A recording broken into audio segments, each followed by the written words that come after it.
Hey there, it's David here, the head coach at The Body Shapers, which pretty much means I help women drop fat, get fit, and take control of their body. In this video today, I want to talk a little bit about coffee, and whether coffee is something that you can use to help you decrease your fat and slim down, or whether it should be avoided if you actually want to slim down. Because of course, coffee is one of the most consumed beverages by everyone.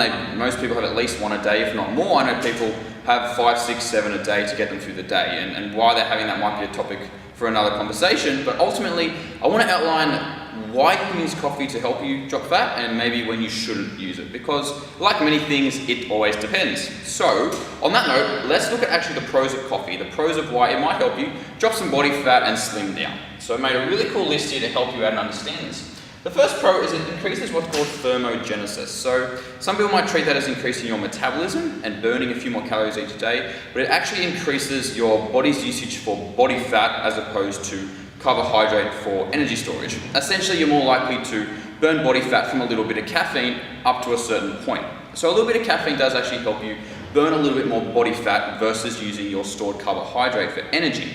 That's a good pro.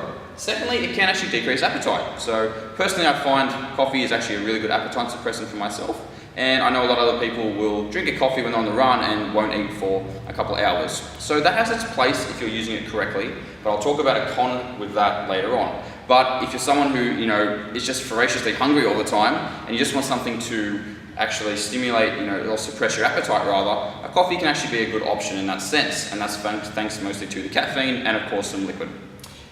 Final thing is it does give you more energy, of course. Caffeine is a stimulant in the coffee and it gives you that boost. So a lot of pre-workouts that people take before they go to the gym to give them energy are loaded with caffeine.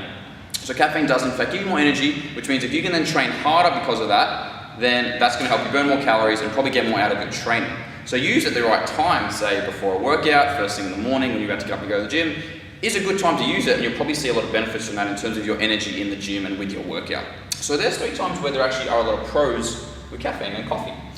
Let's go to some of the cons, because there are of course negatives to some things like coffee. Number 1 is just simply calories, because unless you're having a long black or something like that in coffee with no anything added, there are of course extra calories. And calories do matter for losing weight, regardless of what you heard otherwise. Ultimately, they do matter a lot. And if you're taking in 2 or 3, 4 coffees a day, they've all got milk and sugar, the calories will add up and they may very easily offset some of the pros you're getting from it. So you have to be considered what sort of coffee do you normally drink, how do you have it, and have a look at how many calories you're probably adding into your day to really see if you need to be dropping it down. Second thing is missing nutrition, meaning some people often replace meals with coffees. As I said before, they might be on the run, they grab a coffee, and as we said, it suppresses your appetite. But if that's stopping you from eating the right foods that your body needs, the right vitamins, minerals, fiber, protein, things that our body needs to function well, to drop fat and to have the energy we need, then it's probably doing you a disservice, because you need to be eating well, obviously, 70-80% of the time, not 100% of the time like some strict crazy person, but you need to be eating well most of the time. And if you're using coffee and that's replacing the good nutrients your body needs, again, it's probably doing you more harm than good. So I hope that makes sense. The third one is adrenal fatigue, meaning you're too stimulated. Your adrenal glands are kind of very responsible for our stress response and things like that. And stimulants like caffeine stimulate them. They secrete hormones like cortisol, which is why we get that energy often from things like coffee.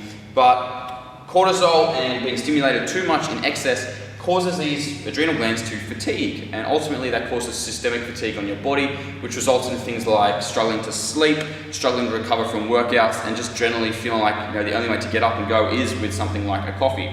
So if you're overdoing, say, the coffees, you're not sleeping that much, and you're training balls to the wall, you can suffer from adrenal fatigue, your metabolism will stop, your body will want to hold on to stored body fat, so it just feels like it's being put under so much stress. So you have to be wary of how much you're having for your lifestyle. So if you're someone who struggles already with sleep and is always on the go, slamming another 4 or 5 coffees on top of that, even though that may feel like what you need, you'll burn out. But if you're only having 1 or 2 and you sleep pretty well, you're probably not going to get to this stage of adrenal fatigue. So I hope that helps you understand a little bit about the pros and cons of coffee. My recommendation is, depending on how big, of course, you are, 1 to 3 cups of coffee a day isn't a bad place in terms of the total amount of caffeine and anything else you're getting from there. But of course, the best option is things like long blacks, because you haven't got the calories. The best timing of it is early in the day or around a workout to give you the energy to work out, like we talked about, but also not too late in the night, because if you're suffering from any of that mild stages of adrenal fatigue or just overdoing it, you will struggle to sleep. And some people find that more than others, but I found that personally. So timing wise, early in the day before a workout ideally, and just use them sparingly, 1 to 3 a day, not overdo them, and aim for the lower calorie options. So really that actually helps you understand how you can use coffee to help you benefit your fat loss, not to remove it completely if you're someone who doesn't want to remove it, and if you're someone who is overdoing it, understands to just limit it a little bit. So that's all for now, and if you really found this useful, then like us on Facebook, because we're loaded with more tips and tricks to help you understand better nutrition, better training, and take control of your body. That's all for now. See you later.